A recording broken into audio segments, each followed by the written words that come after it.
আমাদের যেটুকুন ডিগ্রি আছে আমরা সেইটুকুনির প্যাডে লিখব। আমাদের যেইটুকুন ট্রিটমেন্ট করার অধিকার আছে আমরা সেইটুকুনি লিখব। আমাদের লিগাল পিছনে আছে বলে আমি এমডি বলে লিখতে পারবো না।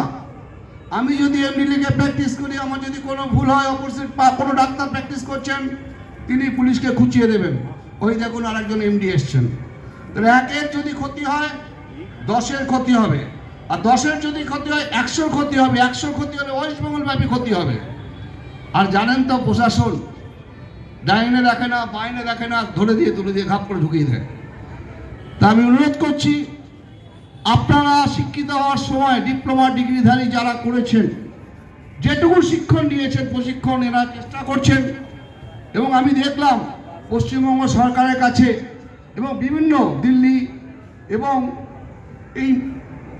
এখানকার চিফ যিনি স্যার, তিনি প্রত্যেক জায়গায় অ্যাপ্রোচ করেছেন এবং ওনার বক্তব্য তুলে ধরেছেন। ভবিষ্যতে সহযোগিতা করবেন কি করবেন না আমি জানি না, তবে আমরা যদি জাগ্রত হই, আমাদের যদি মাজার বল না ভেঙে যায়, আমরা যে পথে হাঁটছি, আমার মনে হয় একদিন এই কালনায় এই জিনিস উৎপাদিত হবে হবে হবে হবে হবে।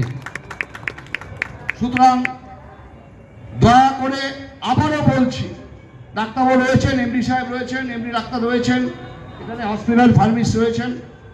আমাদের শত্রু কিন্তু অভাব নেই ভাই, শত্রু অভাব নেই। যেখানে চাকরির সমস্যা রয়েছে আমরা একে অপর, আমার বয়স এখন 60 হয়ে গেছে, দেখলে মনে হয় না। কিন্তু আমি বলতে চাইছি কি, যে আমার শত্রু পিছনে আছে, সামনে আছে পয়সার লোভে।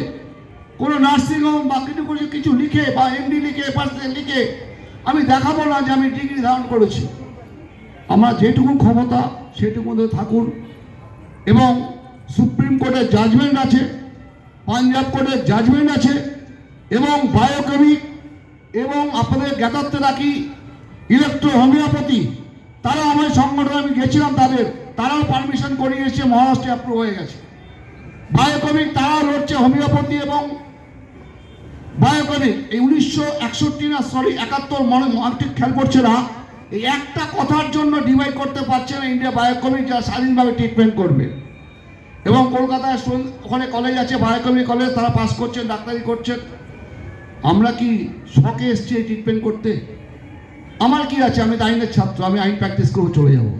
কেন আপনাদের পিছনে থাকি জানেন? এখন যে বেকারত্ব বাড়ছে, চাকরির ব্যাপারে যা চলছে পশ্চিমবঙ্গে, কারণ সারা রাজ্যে, আমাদের লজ্জা হয়।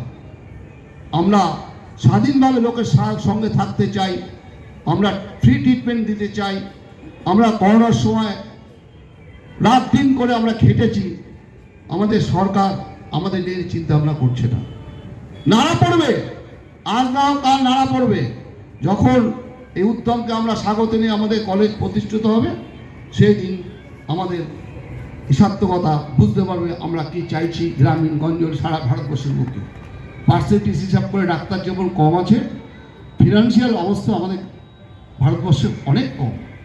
তাই আমরা যেটুকুন পারি রুগীদের সেবা করি, সেবা করুন, ভালো ব্যবহার করুন। পয়সা না থাকলে ফ্রিতে ওষুধ দিন, মাঝে মধ্যে ক্যাম্প করুন, স্যারকে ডাকুন, অনুষ্ঠান করুন, প্রচার করুন। নিয়মিত আমাদের অ্যাজ পার ল যা আমাদের আছে, স্যারের থেকে জাজমেন্ট নেবেন, পিছনে আমরা আছি, যে কোনোভাবে যে কোনো কিছু করব, যা আমরা যাতে ভবিষ্যতে আপনাদের পিছনে দাঁড়াতে পারি।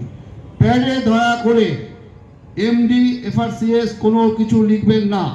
যেইটুকুন আপনার ডিগ্রি আছে সেইটুকুন লিখে প্র্যাকটিস করুন। আপনাকে চিনে গেলে, আপনার পরিচয় হয়ে গেলে আপনার পেশেন্ট আসতে শুরু করবেন, কোনো চিন্তা নেই। আর এইসব যদি না করেন, আইনের দিকটা একটু ভাবার বিষয় আছে। পুলিশকে পয়সা দিতে হবে, জেল খাটতে হবে, অনেক কিছুই পরিকল্পনা রয়েছে। এবং আমাদের বিরুদ্ধে অনেকেই সোচ্চার হচ্ছে যে এরা যাতে না দাঁড়াতে, মাথা তুলে না দাঁড়াতে পারে।